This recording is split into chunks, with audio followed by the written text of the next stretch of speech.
Fear. Absolute fear. Fear of looking like we don't know what we're doing, fear of being embarrassed, fear of having to ask for help, fear of failure. As men, we are expected to simply do. We're expected to simply know. We are expected to successfully work and provide. We're expected to successfully parent, even though we have no idea how. And we're also expected to lead, even though we may have never done that before in our lives, before that moment when you have a family. And I think that's what holds us back. In a nutshell, clueless to purposeful, I think, are the two ways I would describe those two people. And that journey was painful. That journey was, man, I learned a lot in that journey. I really did. I learned about me. I learned about being a dad. I learned about trying to be a husband in the middle of all of it. I learned what it actually took to be there for your child. It was one of those stories. I'm old fashioned. I was like, hey, we need to get married. I want this little lady to have my name. It's a really good thing I did, because in the fight that ensued after that, it's been playing the long game, which I had to decide a long time ago. So, just to categorize that, it's been educational. Welcome to the Daughter Podcast, where fathers become everyday heroes in their daughters' lives. Grow, evolve, and lead with love. Here's your host, Oscar Pina. Hey everyone, welcome back to the Daughter Podcast. Oscar here, your fellow growing girl dad. Today with a friend of mine who has already been a mentor in the podcasting world as well as being a dad world, to talk about being a dad and the experience that he's had. Rory Paquette is here with us today, and he's going to impart us with some of that wisdom that I know we're all looking for. Rory, man, how are you today? Brother, I'm better than I deserve. I appreciate you having me on. It's an honor to be on this podcast, man. And I'll say the least I can do if you guys get the chance to and have the mental fortitude to hear me pontificate. Rory has given me the opportunity to be on the Power Man podcast that he hosts, as well as the Podcast Nation podcast, which that one, and you probably hear it when you listen to it, I was out of my realm, because as much as I've been doing podcasting, I don't think I'm still a podcaster, but we're going to just leave it there. But Rory, man, it is a pleasure to have you on. I've been looking forward to this, to flip the table on you and give you the stage to talk being a dad and kind of riffing on some of these things that we talked about in your shows, some of the things that you talk about in one of the panels that you're in with other men, and I'm sure we'll get into that. But I've been excited, and I know we had to reschedule a couple times. Like, I'm super stoked to have you on and to know that you're going to be in this season of the Daughter Podcast, man. Oh, thanks for that, and I've been looking forward to it too. I don't normally schedule stuff on Sunday, man. So, you're special. We're recording this on a Sunday evening, and I usually hold that day as sacred. But I told my wife, I said, this is special. This is this guy. We connected. I feel like we're sort of like same wavelength. I really want to do this podcast, and so I need to do this on Sunday. And she's like, hey, whatever you got to do. So, here I am, looking forward to it. And I love the fact that you're focusing on daughters, man. I really do. I love that that's what you do with your podcast. My first child was a daughter. So for me, it's very different. Everybody can talk about being a father to their boys because, frankly, that's kind of easy. But being a father to a daughter, especially when it's your first one, and you know as well as anybody, that's a journey, brother. It's something. Well, you mentioned that you love that I focus on daughters, but that's my lane, brother. Like, I don't have any other lane, and I don't even know what I'm doing in that lane. So this is a straight up effort to figure out, how to be better, how to figure out how to show up better every day for my daughters. And one thing that I've been fortunate enough now to be on a few a few shows of other people, and they asked me, what was one of the benefit of the podcast, and I'm sure you probably feel the same with yours. But for me, it's having this conversation that we're about to have, picking up those gems, and then turning off the camera, walking out and being like, I'm gonna implement this today, right now.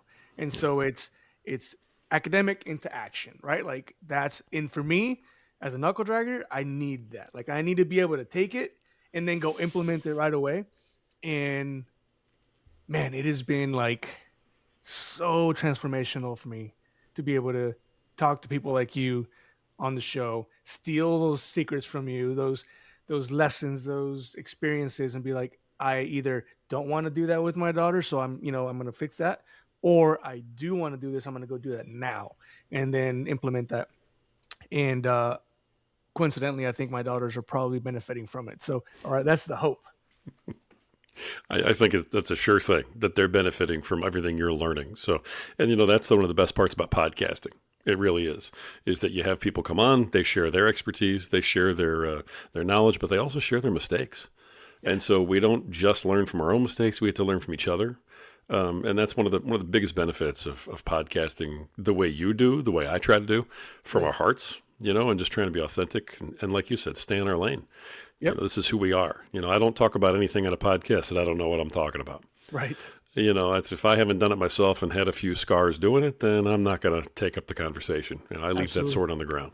Yep. So, and I know you do too. So, well, before we get too deep into conversation, give us a little bit about Rory, right? I know you're busy, guys, 7 shows, 7 podcasts that he runs. And let me tell you, I am like holding on to rocks with my nails to hold one podcast.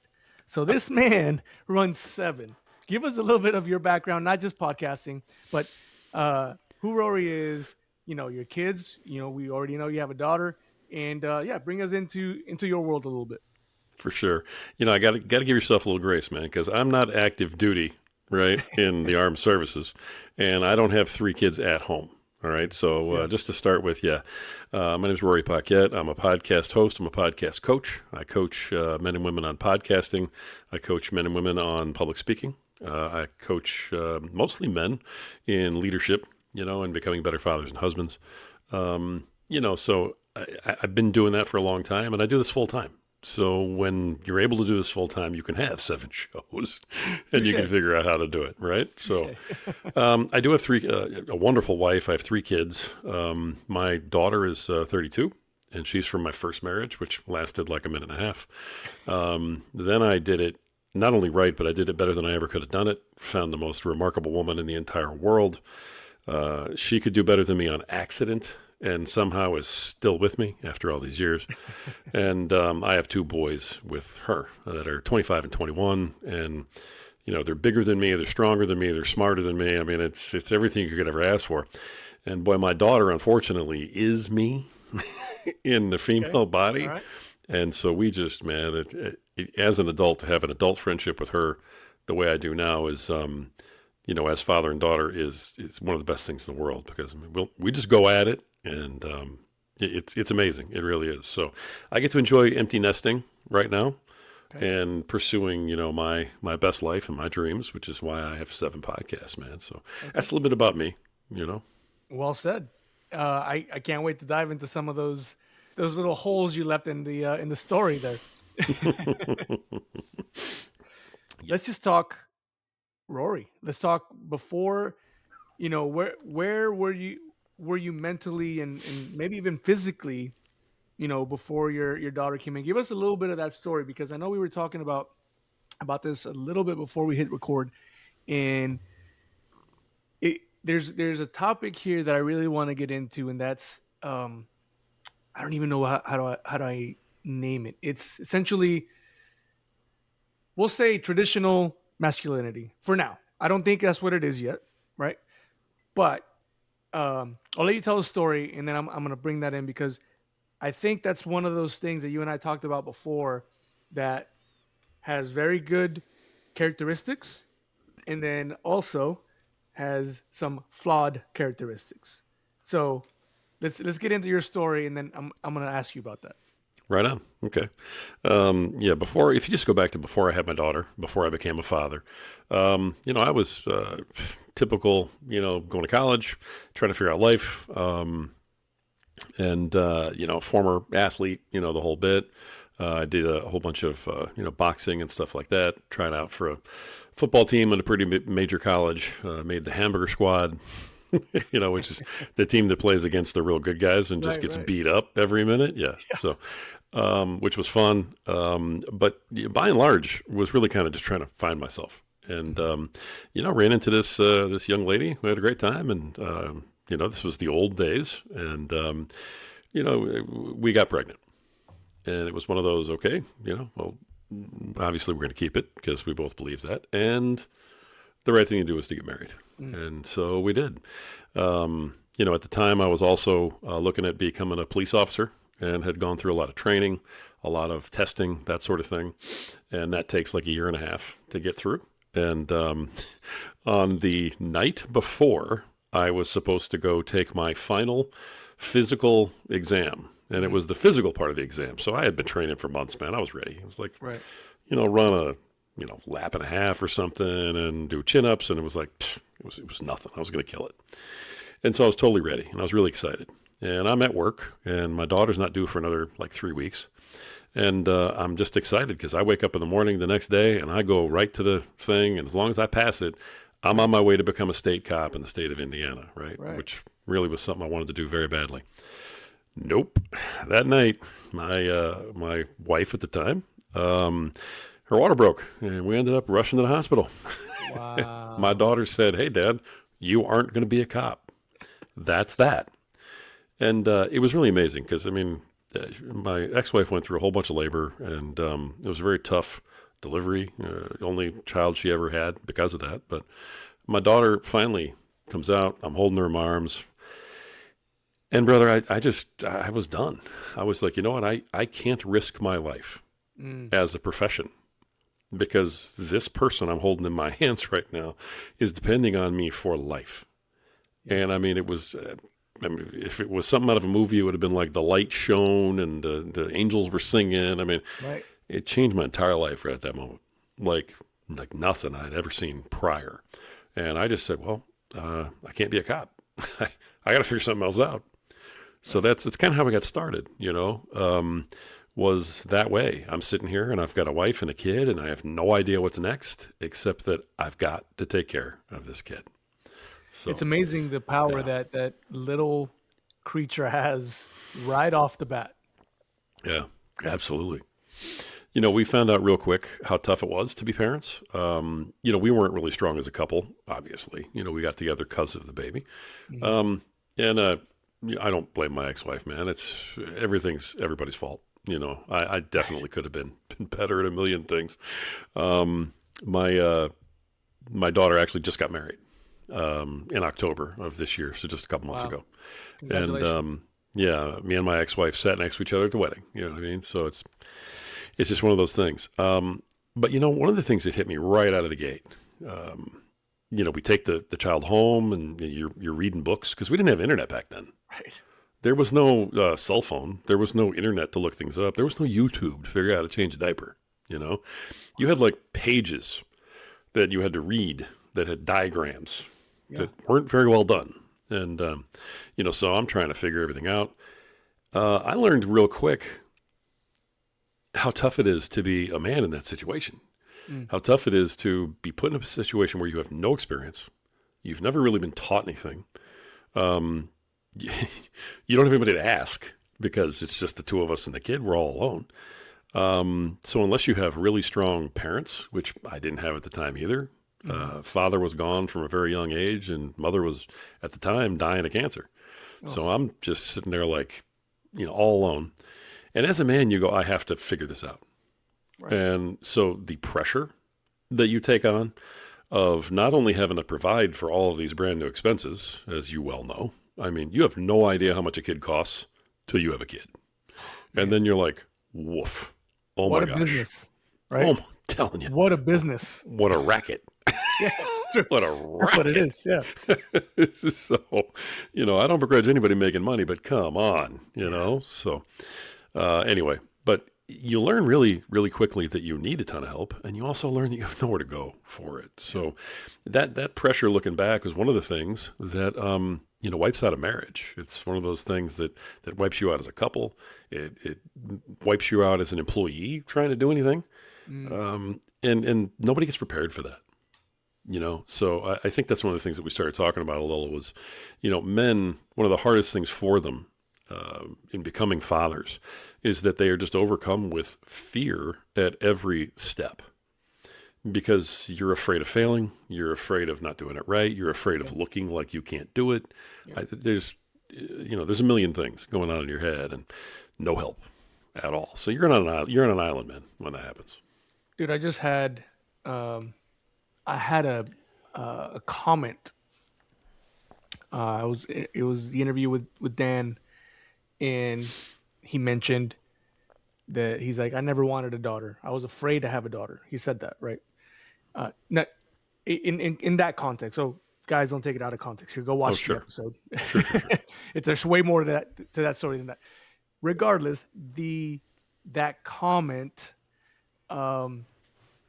excuse me, that clip, if you will, generated a comment, several comments actually, and we know the internet's full of amazing comments, just such uh, what do you call those comments? Such value added comments, but it said like men aren't afraid to have daughters, and at first, like, your ego gets hit, like, you start typing, and then I sat and like, well, why would we say that? Because I said that too. I agreed with that 100%. And all the things that you just said which were much better eloquated than what I wrote, but it was pretty much that, right? It's not necessarily fear of the little girl. It's fear of what we can and cannot provide for that little girl. And it's not simply roof over the head, food, shelter. Like, it's not just that. It's what will I do that will affect her, and what will I not do that will affect her? Because everything in me is going to affect her one way or another. Yeah. And that's, to me, and maybe you can elaborate on that, but that to me is the fear. Yeah. Yeah, brother, it's you're hitting the nail right on the head. It's never about the child. Nobody's afraid of the baby at all. You're afraid of what goes along with it. You're afraid of how it's perceived. You're afraid of what you're going to do to them later on down the road. There's another aspect to this that really doesn't get talked about either in the same topic line here. And that is that as men, we don't ever get any help or do any work on what we went through as children with our parents. Mm. So if we've had any kind of rough childhood, then we are absolutely petrified of any of that rubbing off on our current kids. Oh, yeah. And, I came from a really rough childhood, brutal childhood, actually. And so immediately I was like, okay, how do I make sure that nothing like this ever occurs with me, with my daughter, with my job, anything like that, with my wife?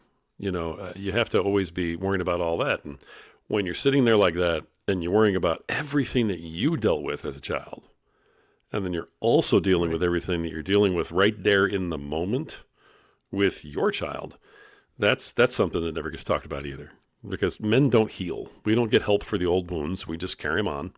And then, we have to deal with all the new ones on our own. So it's kind of like the double whammy, for us.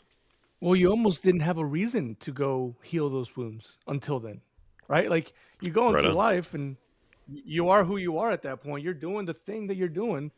And then your child gets there and you're like, oh, crap.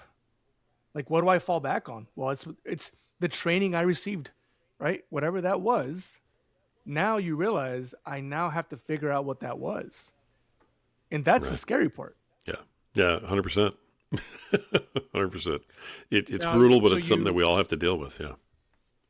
yeah, absolutely. So you have your daughter. You said prior to that, you know, uh, you decided, hey, we should get married because that's the responsible thing to do. We're gonna get married. Um, you took her home. You're trying to look for the playbook. I'm sure it's nowhere to be found. And um, I'll take you a little bit into the conversation we had about your marriage too, because one thing that I learned, um, I say the hard way. Again, as I mentioned, my wife and I were together 8.5 years before we had our kid, right? Our first child. That's a game changer, right? Because it's just her and I, and we know Yeah. each other, and we've been learning each other, and we've been growing together. So now you have this kid. However, when when my wife just made a human, it inevitably changed her and changed the dynamic of our circle at that time. And so now you take your child home. Your wife is different. She just went through tremendous, I'll say the word work, just to get the child to you. So she's definitely changed. Your relationship inevitably has started to change because now you have this child. And I'm sure from there, as you mentioned before, you got together because of the kid. So now what does that look like? Yeah. It looks like what you would think it looks like, the all of that stuff that you bring into the relationship then, because you haven't really had a chance like you guys did. At least you had 8 years to build Mm-hmm. the two of you together, that unit. And we didn't have that. There really was no unit. We were just sort of there for a common objective, you know. I think both of us went into it knowing it wasn't going to last. We just didn't know how long it was going to take. And, when you go into something like that, you're just doing the best you can. I mean, like you said, you're hanging on by your fingernails, just sort of hoping you don't plummet to your death. But inevitably it all blows up, because you don't have anything built. You have no trust. Everything is the other person's fault.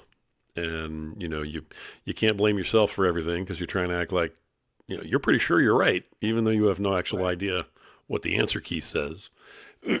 And, so it just becomes when you're isolated like that, you have nobody else to blame for everything you're worried about except each other. And it all explodes, So at the end of it, I think over the years, my ex-wife and I have done a pretty good job looking back on making sure that my daughter was sort of in first place. But that was tough too. I don't know how much you want to get into the whole, co-parenting thing, but one of the big mistakes that men make is they feel like they have to win. Okay. They always want to win the argument, or they want to win the situation, or they want to prove to their ex why they're right. And, that's where you end up with the kid in the middle of a lot of stuff. And It's that I've sneaky always, ego, right? oh my gosh, that ego will kill you. It'll mess your whole thing up. Yeah. I've always been very into the self-sacrifice model of masculinity. It's my job to take care of the people who depend on me before I take care of me, period. Mhm. So for me, I figured out I don't need to be right. I don't need to have a fight. I need to make peace for my daughter. Mm. Now, that led to my daughter having some pretty wrong ideas about things as she grew up. But I trusted, and as we moved on and I remarried and, we started having kids, and my wife and I trusted that at some point my daughter would see what's really happening. She'd look back and understand through a different lens. And that's a really tough bit of faith to have to walk. Trying to walk that faith and say, hey, she might think I'm, the scum of the earth right now because her mother's telling her that. But you know what? I'm not going to get into this. Well, she's bad. I'm not, blah, blah, blah. Mm-hmm. And so, with the co-parenting thing, man, that's where a lot of men fail too, is our egos take over. We feel like we have to win. And instead of just going, you know what? If she wants to win, let her win. I'm going to keep peace. And eventually my daughter's going to see the truth. Because if you really are right, then your daughter will see it eventually. Right. And she does now. and I know it and she knows it. Some of it's unspoken, some of it's been spoken. Hmm. She's a lot like me, so she's not afraid to talk and speak her mind, which really is fun now Yeah. because we both know exactly where we are with each other and we're incredibly close. And that's just so important now as I move forward in life. Yeah. When in that process, or excuse me, when did you guys divorce? At what age was your daughter? 6 months. Wow. We made it. We made it through the pregnancy and then six Right. months. And I mean, that was it. We just, yeah, it wasn't going to happen. And it was a So, battle from the beginning. oh yeah. Oh yeah. It was lawyers and parenting time and, visitation and child support and, I mean, all of that from moment one until I decided to say, nope, not going to participate in a fight anymore. And that took a few Right. years. Yeah. There was a lot of manipulation and pain and nonsense. But when you figure it out, then it all becomes kind of freeing, Yeah. and then you can get it done. But the person who helped me the most with all of it, to be honest, is my wife. Mm. When she met me, I had a daughter, and so from the get go, she knew what she was getting into. Right. Sort of. Not sure she really knew. Uh, The full scale. Yeah. the full scale, yeah. But honestly, year after year after year, even today, my wife is the one who keeps me grounded, man. And when I get all caught up in my Italian, you know, temper or ego or whatever Right. machismo that I think I should have, my wife is the one who like pats me on the head and goes, sit down, tiger, breathe, focus. Yeah. What's for the better good here. She's always been that way. So if it wasn't for her, I never would have made it through the way I did. Now So I gotta ask you, just because I started to get curious. So, what's her background growing up? Does she have her dad around? Her relationship was different with her dad than obviously what you had growing up. my current wife you're talking about. Yes. Yes. Yeah, yeah. She's fourth of five kids. Mom and dad stayed together, type of thing. Yeah. Yeah. So we lost both of them early to different types of illnesses, but Mm. uh, she didn't come from divorce or abuse or anything like that. No, she Yeah. she had good family, and I mean they ended up taking me in too, and really Right. supporting the two of us and my family.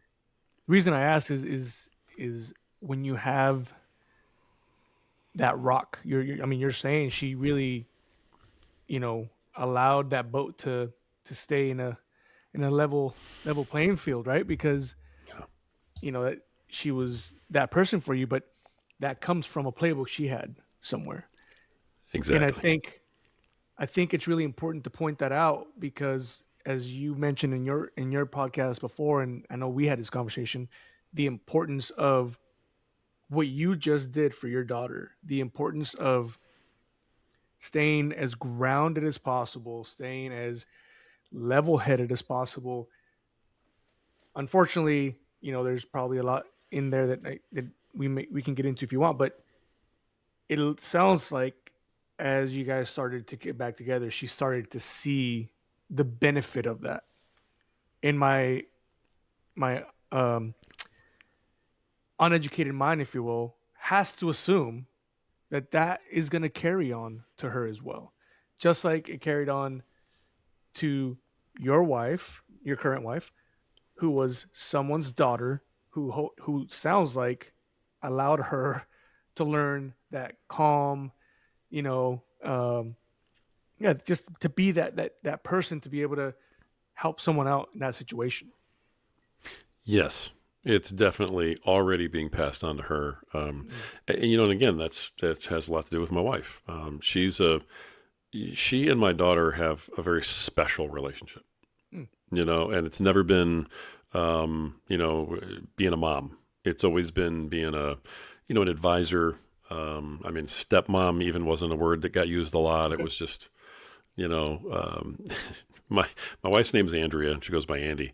And my daughter would draw pictures in school of the family, and it would be here's my dad, here's my mom, here's my Andy, here's my brother. Here, it was a family position That's pretty to cool. be an Andy. Yeah. So to her, it was like, well, she's my Andy. Right. Well, what's your Andy? She is married to my dad. She's my Andy. You know, Yeah.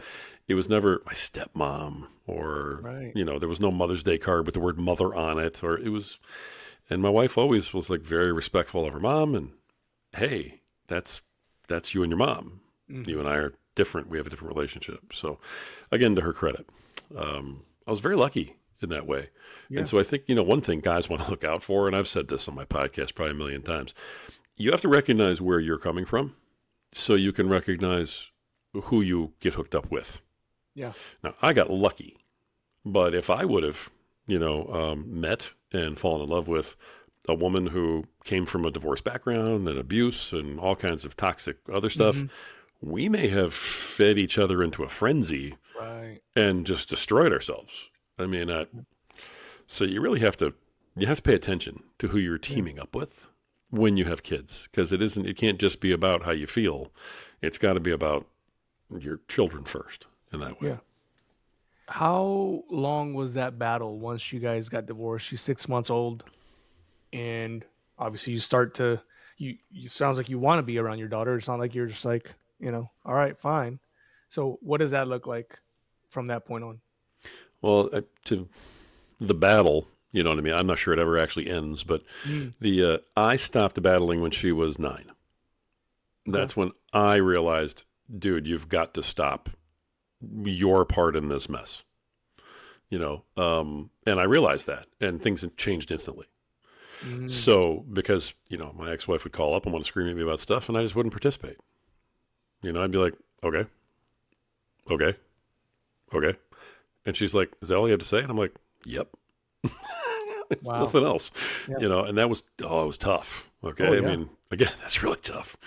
But, I think my ex wife really didn't stop fighting until my daughter was probably in her 20s. Mm, She just kept on, kept coming with fists flying. yeah. So, now it's over. Yeah. I mean, that was one thing that her wedding really cemented for everybody was that it's over. We're fine. It's Were you done. able to get custody of your daughter right away? Like, No, did you guys have 50-50? nope. When did the legal battle? It sounds like the interpersonal battle continued for a while, Right. right? But when were you able to? I don't know if the word is win, right? But It's when all were you right. able to get to where you can see your daughter more regularly? The legal battle started on day one. And in Indiana, they have something called parenting time. And Okay. that is, it's all laid out. You get, like one day a week. For us, it was Wednesday. And then you get every other weekend from Friday night to Sunday evening, which is 2 nights. That's what So you get. so is that dad parenting time? Is that what you're saying? Yep, that's dad parenting time because there is no custody battle. Um, Interesting. and to be honest, and no offense to you, you haven't been through it. Thank God, for you. The only people who think that there's any kind of custody fight or anything are folks who haven't been through it. And so Ah, okay. you just don't know what you don't know. That's fair. Anyone Yeah. who's ever been through that, men don't get custody. Well, that's They where I just don't. kind of I want to take it a little bit there because you're right. Mhm.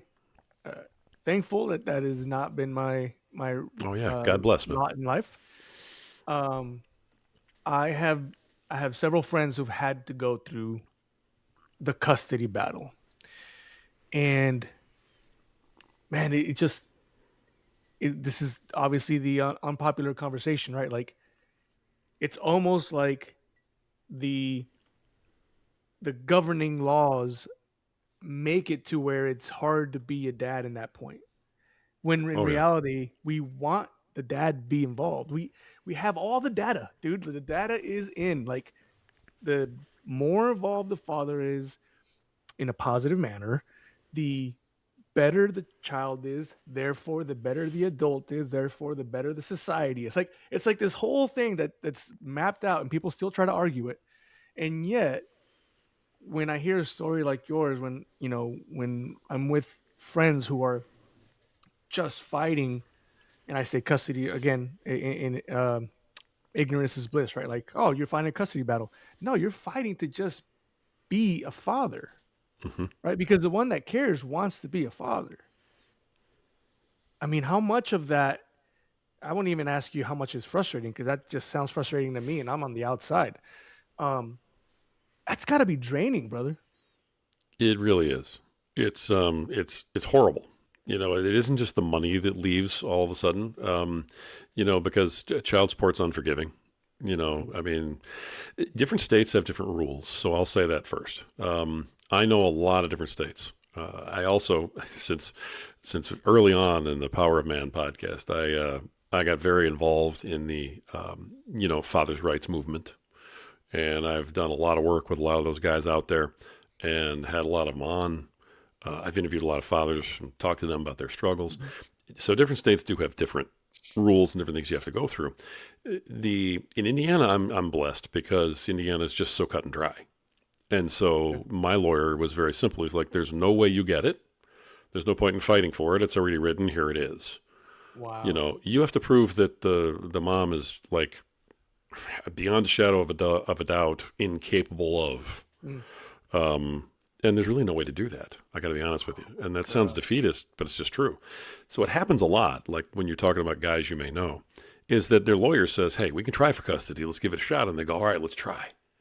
And thousands and thousands and thousands of dollars later, they land right where the lawyer knew they were going to land with, visitation and no custody.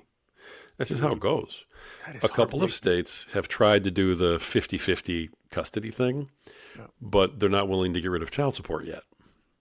And there's a big reason for a lot of that. So, and I don't know how much you want to go into that, but the bottom line is, and people who hear this and have a problem with it, I dare you to look it up.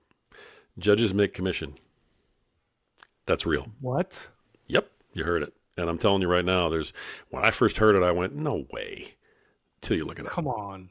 No, there are benefits paid back to the different precincts, to the different judges themselves, based on child support that is awarded through the court because they want the children cared for.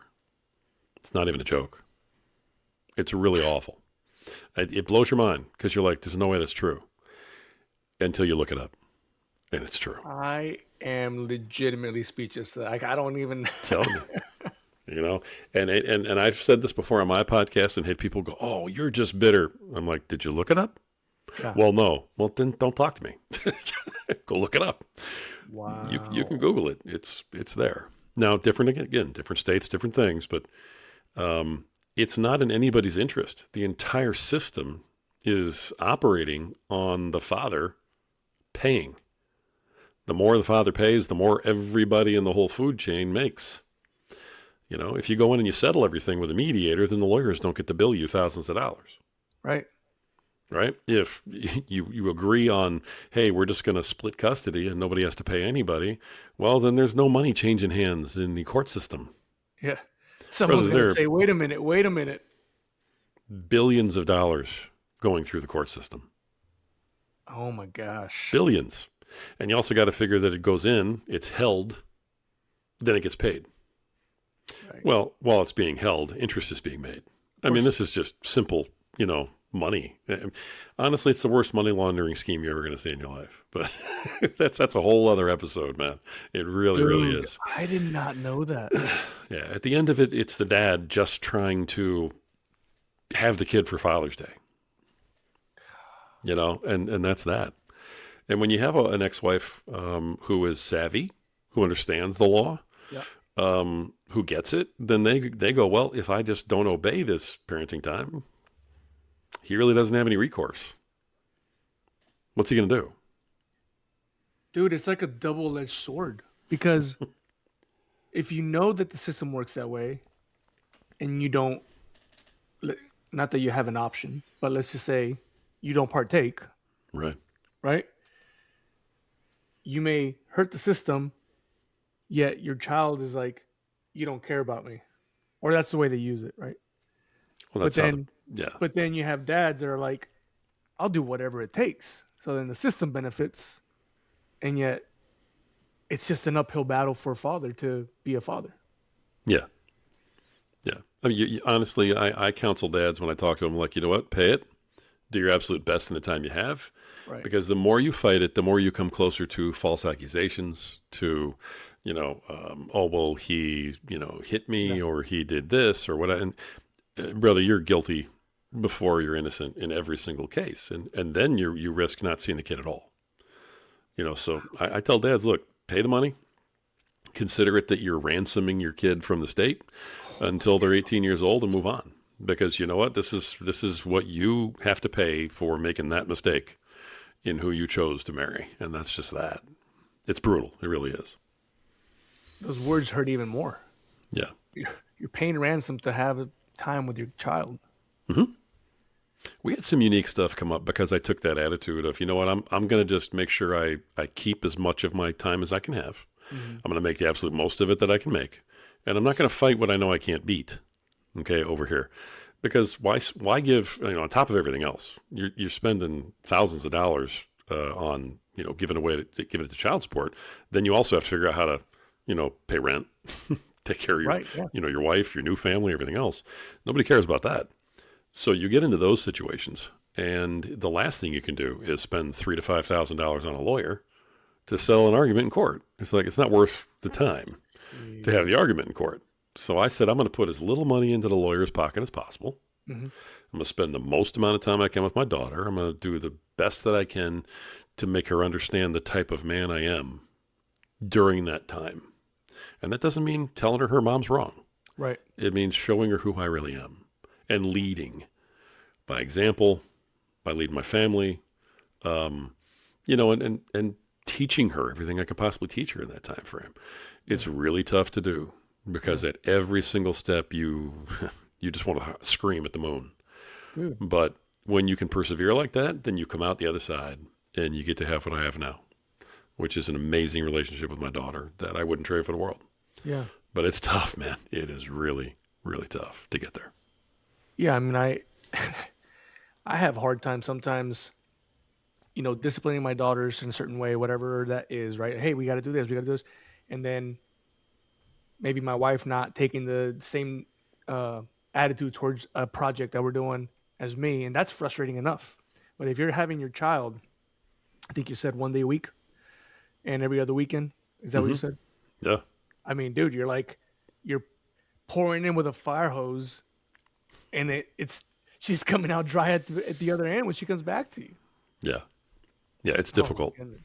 And back then too, we didn't have, cell phones were fairly new when they were coming out during our time frame. I know it's a little different now because you can text and you Yeah. can communicate, FaceTime and all, yeah. Yeah. If I could have been FaceTiming my kid and texting her and stuff and communicating, maybe things would have been a little easier. But even then, parents are still going to stop whatever they can stop whenever they can stop it. So the key is to just not inflame the situation. Yeah. You got to keep your pride out of it, and no man can, especially at the beginning. None of us can. Oh my goodness. So Okay, but so this it's happens. tough. So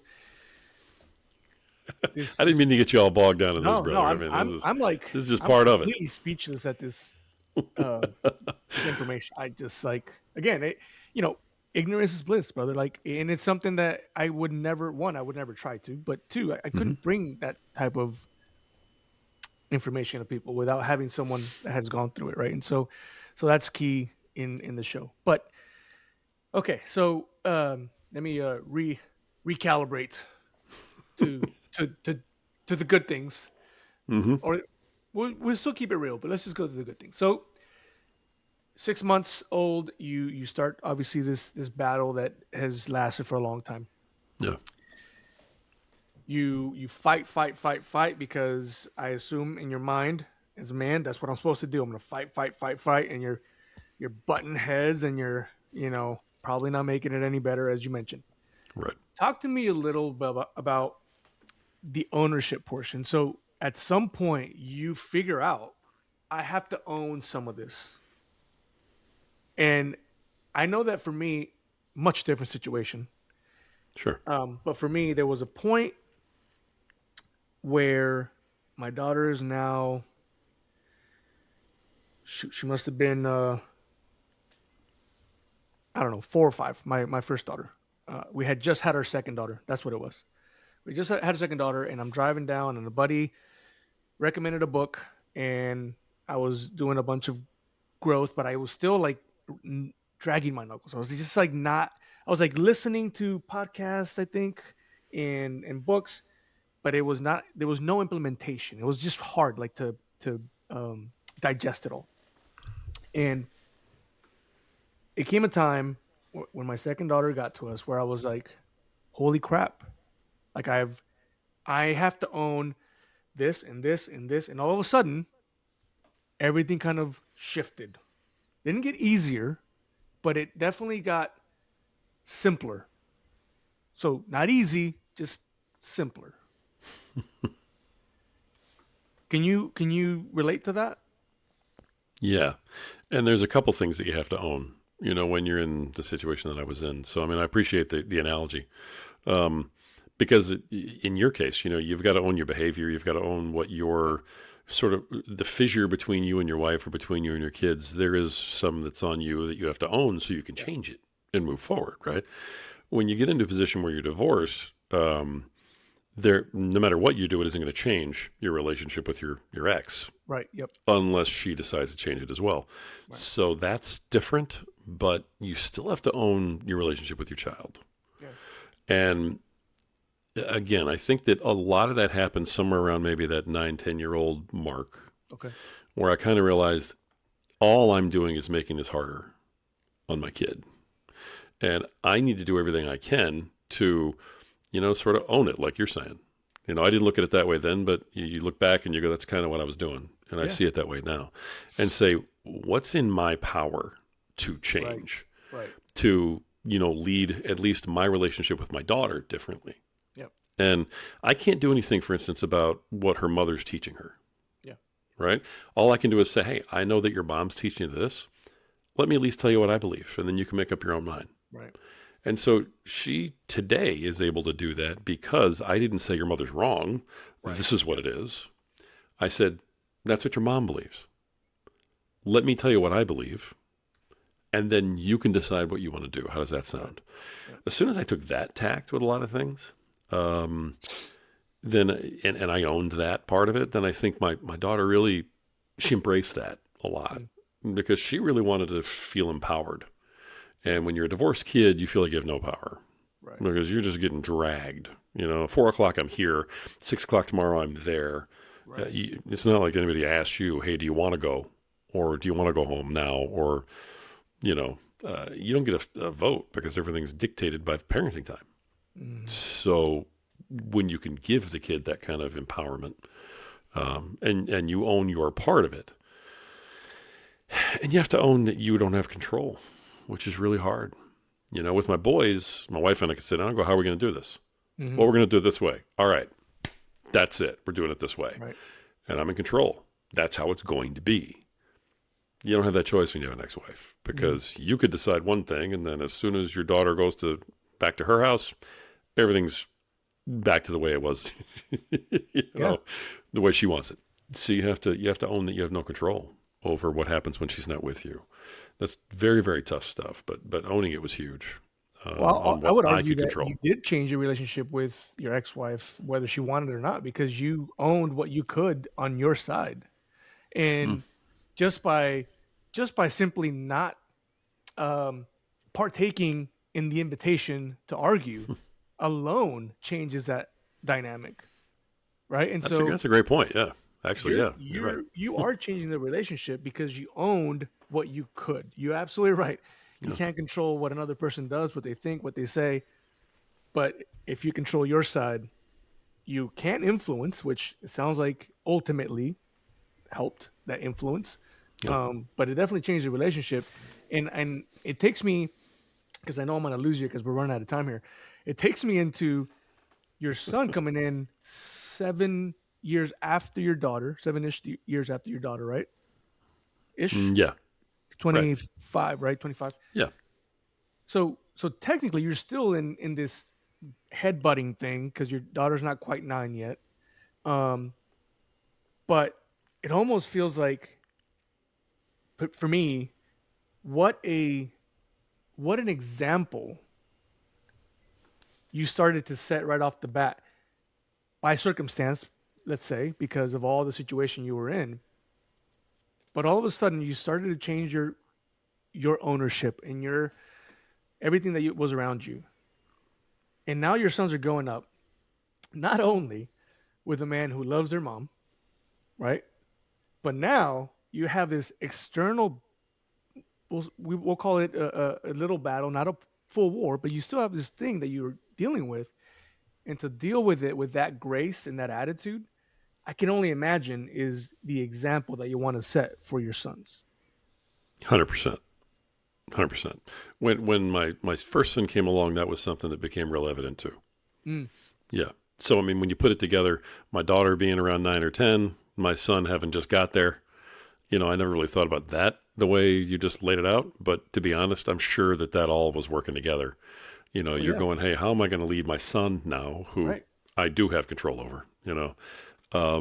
Yeah. So I'm sure that was a huge part of it. Is how am I going to lead by example to show him how you handle this stuff? That Right. was huge. Yeah, that was huge. That was definitely a part of it. And obviously, no one is hoping that their son then goes through the same thing. Obviously, I hope but not. just to be able to show them how you handle any situation, but particularly a hard one like that, man, Yeah. like that.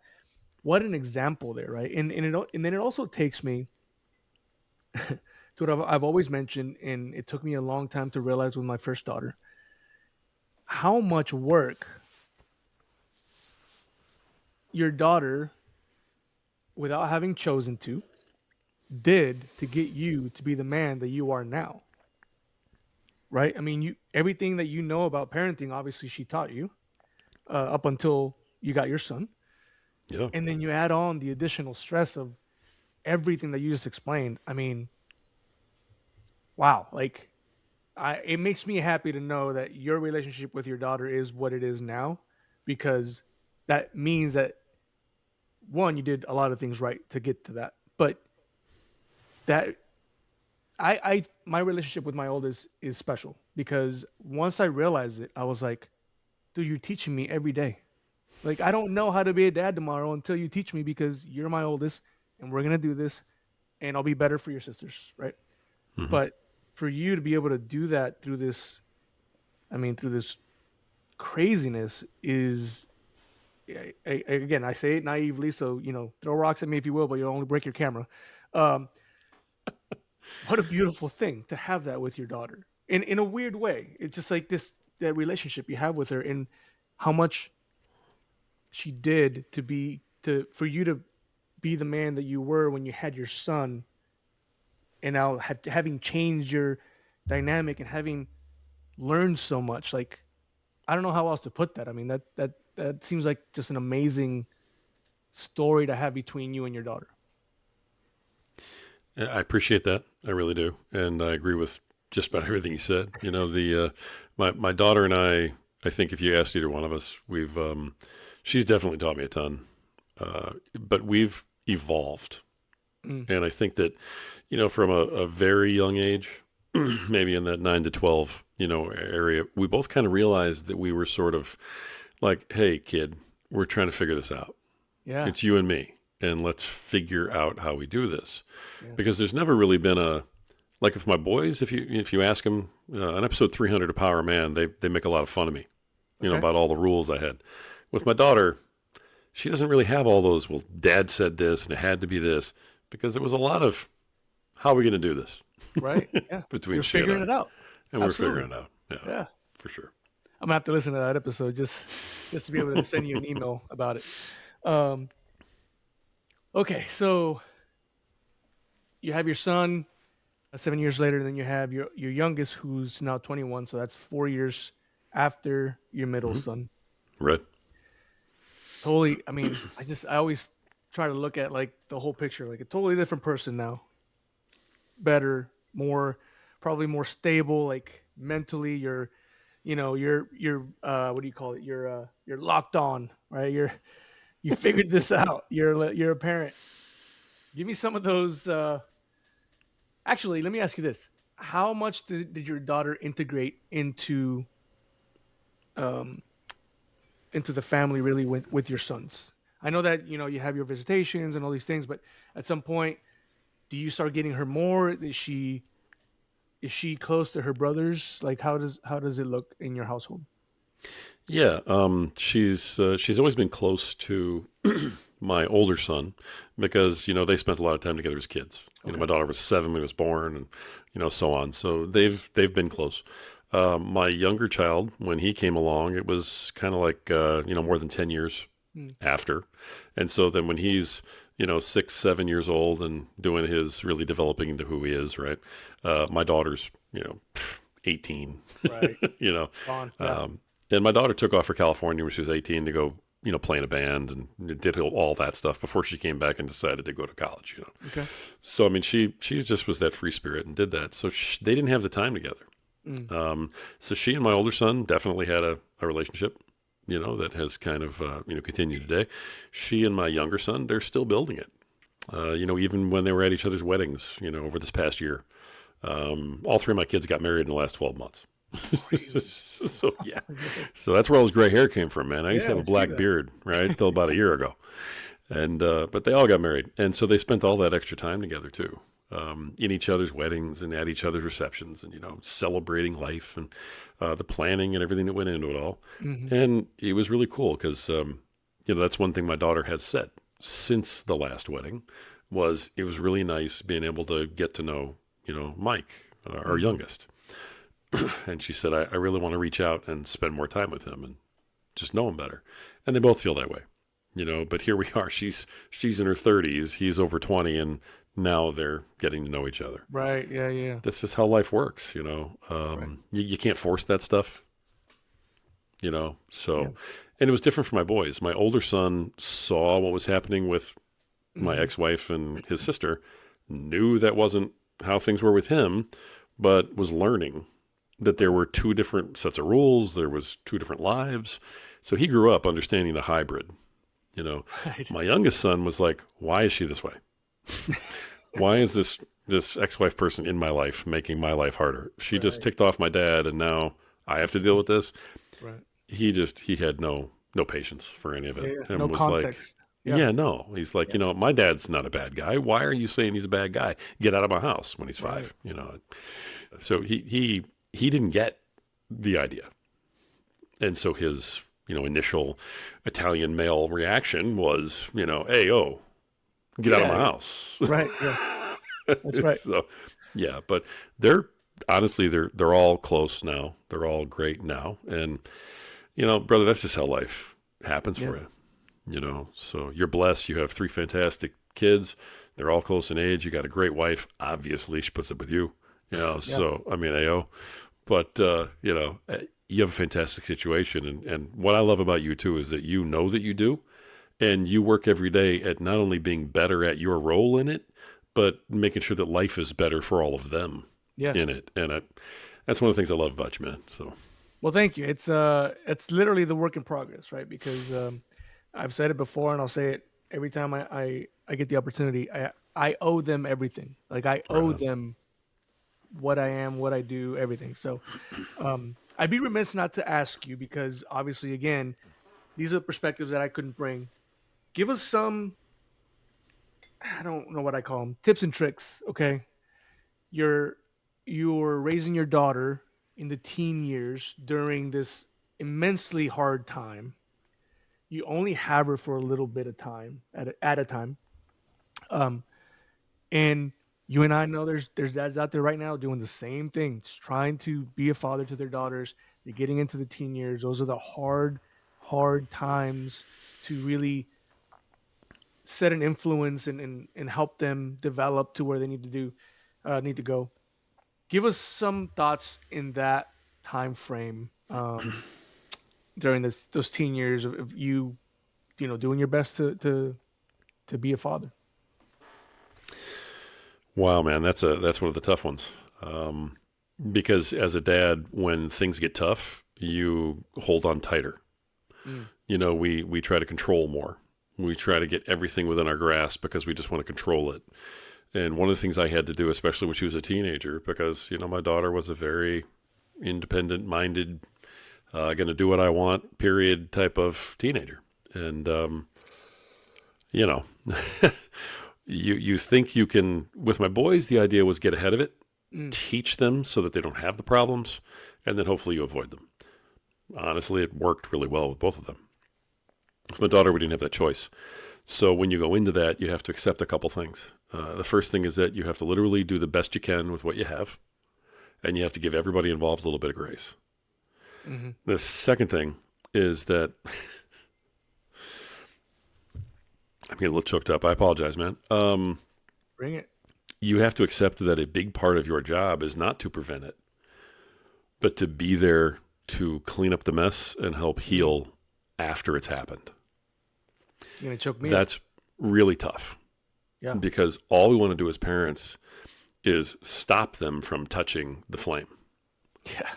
And the idea that we have to wait until they touch the flame and get burned and are in pain, and then our job is to be there to help them heal and to hold them when they've made the mistake, is really difficult, especially for men, I think, even more.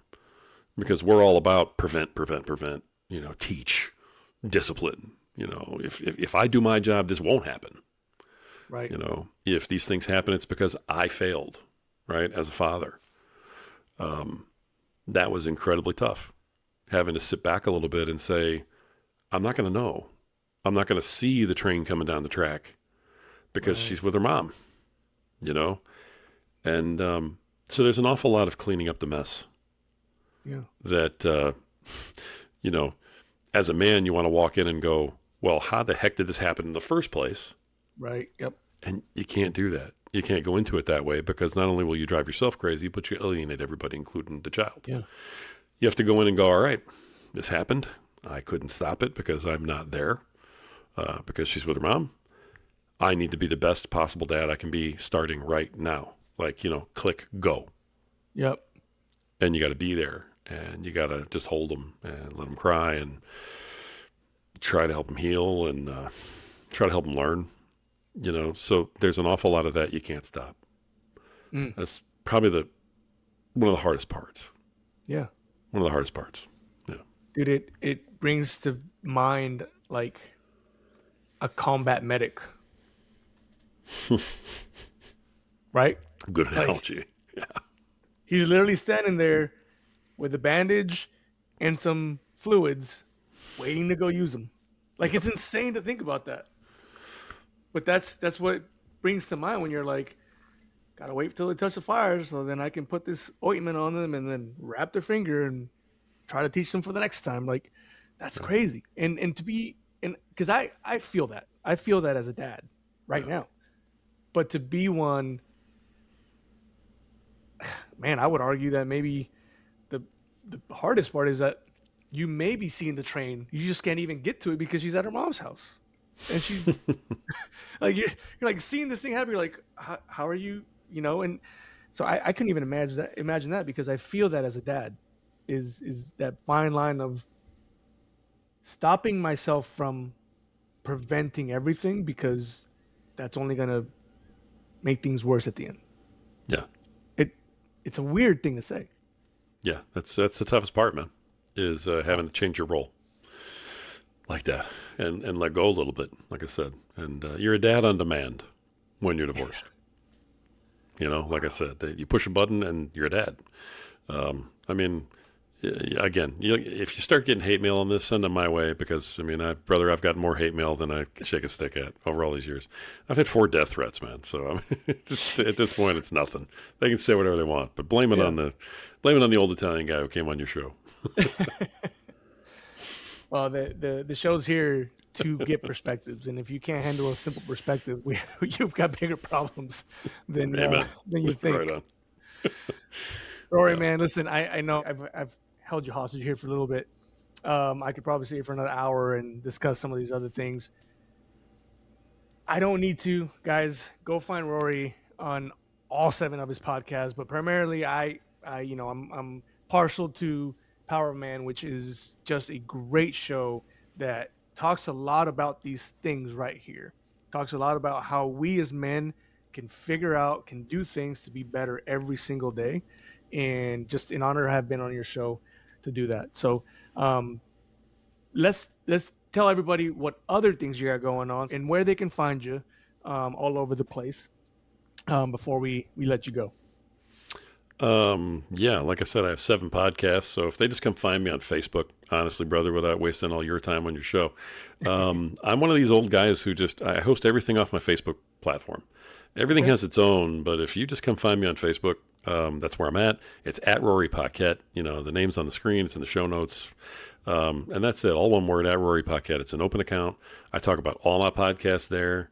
You can find links to everything there. And just look me up there, and we can talk about whatever it is you want to talk about. Awesome. I'll make sure to put those links down in the show notes for you guys, so you guys can easily get to Rory, and get some learning on. I'm telling you, you'll want to go there. Rory, man, I was excited for the show, and now I'm like, believe it or not, excited to go and edit this show. Even though you and I know I hate the editing portion of this, but the editing portion allows me to re-listen, and it's actually been very, very much a learning tool for me. It's funny how if you ask God to help you learn, it's never like, here you go, you just learned. It's all these other things that you have to get to learn, right? And it's just funny how that works, but this is part of that process. And I'm excited to listen to this again. I may have lost hearing a couple of times when we were talking, because I still can't believe that. Not that I don't believe you, I just All can't good. believe the process. Yeah. But again, Rory, your time is so valuable, and I can't thank you enough for spending a little bit with us here at the Daughter Podcast. Thank you, man. I don't know what else to tell you. It was awesome. Absolutely my pleasure, brother. Thanks for having me on anytime. Hey, if you enjoy the Daughter Podcast, you'll love what we've got waiting for you at daughterpodcast.com. As soon as you visit, you'll be prompted to join our new email newsletter, a resource packed with valuable insights, practical tips, and powerful perspectives straight from our podcast episodes and incredible guests. Don't miss out on the chance to join the community and strengthen your journey as a father. Visit daughterpodcast.com today and subscribe, because great dads never stop growing.